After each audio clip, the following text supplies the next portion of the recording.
Hi friends, welcome to asset Mantra YouTube channel. ఈ రోజు మనం ఈ వీడియోలో ఏంటంటే టైల్స్ బిజినెస్ అనేది ఎలా స్టార్ట్ చేయాలి అనేది చాలా మందికి తెలియదు. దీంట్లో ఇన్వెస్ట్మెంట్స్ ఏ విధంగా వస్తాయి, లైసెన్సులు ఎలాంటివి కావాలి, ఎలా అప్రోచ్ అవ్వాలి, ఎలాంటి రకాల బిజినెస్ లో ఈ టైల్స్ బిజినెస్ లో ఉన్నాయి. మనం నిజంగా ఒక 5 లక్షల వరకు ఇన్కమ్ అనేది సంపాదించచ్చా లేదా, ఎలా సంపాదించాలి అనేది మనం చూడబోతున్నాం. నా యొక్క చిన్న రిక్వెస్ట్ ఏంటంటే ఈ వీడియో కనుక మీరు ఫస్ట్ టైం చూస్తున్నట్లయితే దయచేసి సబ్స్క్రైబ్ చేసుకోండి. అలాగే ఈ వీడియో లైక్ చేస్తే నాకు ఎంతో సపోర్ట్ ఇచ్చినట్లు ఉంటుంది. ఇలాంటి మరెన్నో మంచి బిజినెస్ ఆపర్చునిటీస్ అనేవి మీకు అందజేయగలను ఫ్రెండ్స్, జెన్యూన్ గా.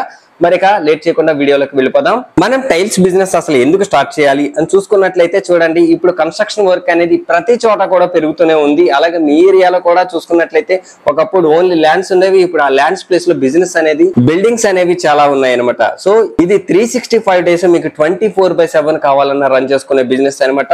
మనకి లాస్ కూడా ఉండదు అనమాట. దీంట్లోని మనం బిజినెస్ స్టార్ట్ చేయాలి అనుకుంటే కొంతమంది దగ్గర ఇన్వెస్ట్మెంట్ పెట్టడానికి డబ్బులు ఉంటాయి, కొంతమంది దగ్గర డబ్బులు ఉండకపోవచ్చు. మరి డబ్బులు లేకుండా ఈ బిజినెస్ కూడా స్టార్ట్ చేసుకోవచ్చు అని మీకు తెలుసా ఫ్రెండ్స్? డెఫినెట్ గా చేసుకోవచ్చు. అందుకే మీ అసెట్ మంత్ర ఉందనమాట. అదే విధంగా అంటే మీకు దీంట్లోని 3 రకాల కేటగిరీస్ ఉంటాయి అనమాట. ఎవరైనా టైల్స్ బిజినెస్ స్టార్ట్ చేస్తే తెలుసుకోండి. ఏంటి అంటే, ఒకటి శాంపిల్ బేస్డ్ టైల్స్ బిజినెస్ అనమాట. దీంట్లో ఏంటంటే మీకు ఇన్వెస్ట్మెంట్ అనేది జస్ట్ 1 లక్ష రూపాయలు పెట్టినా సరే పెట్టుకోవచ్చు. ఎందుకంటే వాళ్ళు మీకు మీ ఏరియా బట్టి శాంపిల్స్ ప్రొవైడ్ చేయడం జరుగుతుంది. మీరు ఎక్కడి నుంచి అయితే మ్యానుఫ్యాక్చర్ నుంచి తీసుకుంటారో, డీలర్షిప్ నుంచి తీసుకుంటారో దాని మీద మీకు మార్జిన్ అనేది ఇవ్వడం జరుగుతుంది అనమాట. ఒక 3% నుంచి 10% వరకు మార్జిన్ కూడా ఇవ్వచ్చు.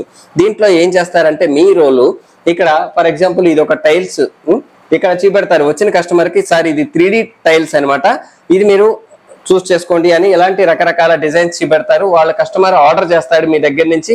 ఆర్డర్ రాగానే మీరు ఆర్డర్ తీసుకున్న తర్వాత ఎలాంటి మోడల్ కావాలో డైరెక్ట్ గా మీరు ఎక్కడైతే మ్యానుఫ్యాక్చరర్ డిస్ట్రిబ్యూటర్ ఉన్నారో డైరెక్ట్ గా ఆర్డర్ అనేది వాళ్ళకి ఫార్వర్డ్ చేసి కస్టమర్ కి సెండ్ చేసేస్తారనమాట టైల్స్ అనేవి. దీని మీద మీకు కమిషన్ అనేది రావడం జరుగుతుంది. దీంట్లో మీరు చేసేయాల్సింది ఏంటంటే జస్ట్ మీరు బ్యూటిఫుల్ గా ఒక ర్యాక్ అనేది డిజైన్ చేసుకొని మోడల్స్ కూడా నీట్ గా డిస్ప్లే చేసుకోవాలి. ఎలా చేసుకుంటే మీకు మంచి బిజినెస్ అనేది వస్తుంది. మీ దగ్గర ఆ స్టాక్ కూడా ఉండాల్సిన పని లేదనమాట. అలాగే రిస్క్ ఫ్రీ, అలాగే ట్రాన్స్పోర్ట్ ఫ్రీ, చాలా వరకు మీరు ఫ్రీగా ఉండొచ్చు అనమాట.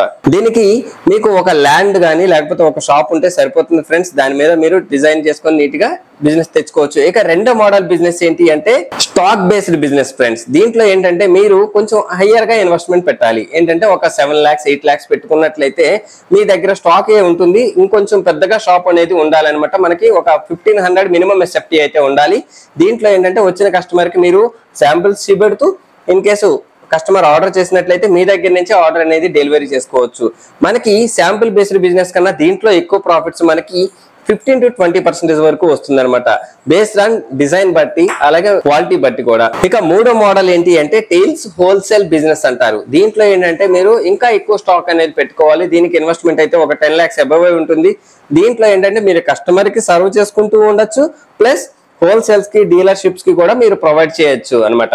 చేసుకున్నట్లయితే మీకు ఇంకా బిజినెస్ మోడల్ అనేది ఎక్కువగా జరుగుతుంది. కాకపోతే దీంట్లో మీకు మార్కెటింగ్ టిప్స్ అనేవి, మార్కెటింగ్ టెక్నిక్స్ అనేవి మీకు తెలియాలి. మార్కెటింగ్ మెంబర్స్ మీ దగ్గర ఉండాలి, అలాగే పేషెన్సీ కూడా ఉండాలన్నమాట. మరి టైల్స్ అనేవి ఎక్కడి నుంచి ప్రొవైడ్ చేస్తారు? మీరు కనుక హోల్సేల్ టైల్స్ షాప్ అనేది స్టార్ట్ చేసినట్లయితే అంటే మనకి తెలంగాణలో చాలా టైల్స్ బిజినెస్ సంబంధించినటువంటివి ఉన్నాయన్నమాట. డైరెక్ట్ గా మ్యానుఫ్యాక్చరర్స్ వీళ్ళు వాళ్ళ దగ్గర నుంచి అయితే మీకు చాలా తక్కువ రేటుగా వస్తాయి అనమాట. ఎందుకంటే వీళ్ళే ఆంధ్రాలో సప్లై చేస్తున్నారు, తెలంగాణలో సప్లై చేస్తున్నారు, తమిళనాడు, కర్ణాటక, ఇంకా అదర్ స్టేట్స్ కి, అదర్ కంట్రీస్ కూడా వీళ్ళు ఎక్స్పోర్ట్ చేయడం జరుగుతుంది అనమాట. ఈ టైల్స్ నుంచి వీళ్ళ దగ్గర నుంచి అయితే మీకు చాలా తక్కువ రేటుగా వస్తాయి కాబట్టి మీ బిజినెస్ అనేది చాలా ఈజీగా జరగడం జరుగుతుంది అనమాట. మరి ప్రాఫిట్ మార్జిన్స్ ఏ విధంగా వస్తాయి ఇంకోసారి చూసుకున్నట్లయితే, శాంపిల్ బేస్డ్ బిజినెస్ లోని మీకు 7 to 10% వరకు ప్రాఫిట్స్ అయితే ఉంటాయి. ఏంటంటే మీ దగ్గర స్టాక్ ఉండదు కాబట్టి డైరెక్ట్ గా హోల్సేలర్ డీలర్షిప్ ఆయన దగ్గర నుంచే మీకు ఈ మార్జిన్ అనేది ప్రొవైడ్ చేయడం జరుగుతుంది. అలాగే మీరు కనుక స్టాక్ బేస్డ్ బిజినెస్ పెట్టుకున్నట్లయితే చెప్పాను కదా ఫ్రెండ్స్, 15 to 20% మధ్యలో మీకు ప్రాఫిట్ అనేది రావడం జరుగుతుంది అనమాట. అలాగే మీరు హోల్సేల్ టైల్ బిజినెస్ కనుక పెట్టినట్లయితే అంటే మీ దగ్గర స్టాక్ పెట్టుకొని మీరు డిస్ట్రిబ్యూటర్స్ కి ప్రొవైడ్ చేస్తున్నారు, ప్లస్ రిటైలర్స్ కి ప్రొవైడ్ చేస్తే కనుక మీకు 3 to 7% ప్రాఫిట్ వస్తుంది. దేనికంటే మీరు వేరే వాళ్ళకి ప్రాఫిట్స్ ఇవ్వడం జరుగుతుంది, ప్లస్ శాంపిల్ బేస్డ్ వాళ్ళకి ప్రాఫిట్స్ ఇస్తారు కదా, రిమైనింగ్ మార్జిన్ అనేది మీ దగ్గర ఉంటుంది అనమాట. ఇది బల్క్ లో జరుగుతుంది కాబట్టి మీకు ఈజీగా ఎలా లేదన్నా నెలకి 5 లక్షల పైగానే ప్రాఫిట్ అనేది రావడం జరుగుతుంది ఫ్రెండ్స్. ఇది ఎలాంటి టెక్నిక్స్ అనేవి ఇంతవరకు ఏ యూట్యూబర్ కూడా ప్రొవైడ్ చేయలేదు. తెలుగులో మొట్టమొదటిసారిగా మనమే ఇంత ఇన్ఫర్మేషన్ అనేది ప్రొవైడ్ చేస్తున్నాము. ఎందుకంటే మీరు బిజినెస్ లోని చేసినా చేయకపోయినా సరే ఒక ఐడియా అనేది మీరు తెచ్చుకున్నట్లయితే డెఫినెట్ గా బిజినెస్ అనేది ఎంతగానో ఉపయోగపడుతుంది. మీరు బిజినెస్ ఎంటర్‌ప్రెన్యూర్ గా ఎదగాలని మనస్ఫూర్తిగా కోరుకుంటున్నాను. అలాగే మీకు దీంట్లో లైసెన్స్లు ఎలాంటివి కావాలి అంటే ఒక జిఎస్టి సర్టిఫికేట్ ఒకటి మీ చార్టర్డ్ అకౌంట్ కి చేరితే తయారు చేసి ఇచ్చేస్తాడు. తర్వాత షాప్ ఎస్టాబ్లిష్మెంట్ లైసెన్స్ అనేది మీ మున్సిపాలిటీ నుంచి తీసుకుంటే సరిపోతుంది. దీనికి స్పెషల్ గా సెపరేట్ లైసెన్స్లు అయితే ఏం అక్కర్లేదు అనమాట. చాలా ఈజీ టు స్టార్ట్. బట్ మీ దగ్గర ఓన్ ల్యాండ్ అయితే కనుక ఇంకా మీకు మంచిగా ఇన్కమ్ అనేది వచ్చే అవకాశం ఉంటుంది. అదే మీరు రెంటల్ తీసుకున్నట్లయితే లీజ్ అనేది నా సజెషన్ ఏంటంటే లీజ్ అయితే మీరు 5 years మినిమం అయితే తీసుకోండి ఫ్రెండ్స్. దీనివల్ల ఆ ఓనర్ ఎప్పుడైనా సరే మిమ్మల్ని షాప్ తీసేయమన్నా సరే మీరు కొంచెం స్ట్రగుల్ అవ్వక్కర్లేదు అనమాట 5 years తీసుకున్నట్లయితే. సో ఇదొకటి గుర్తుపెట్టుకోండి. మరి ఈ వీడియో కనుక మీకు నిజంగా నచ్చినట్లయితే లైక్ చేసి మీ ఫ్రెండ్స్ అండ్ ఫ్యామిలీస్ కి షేర్ చేయడం మాత్రం మర్చిపోకండి. Thank you for watching asset Mantra.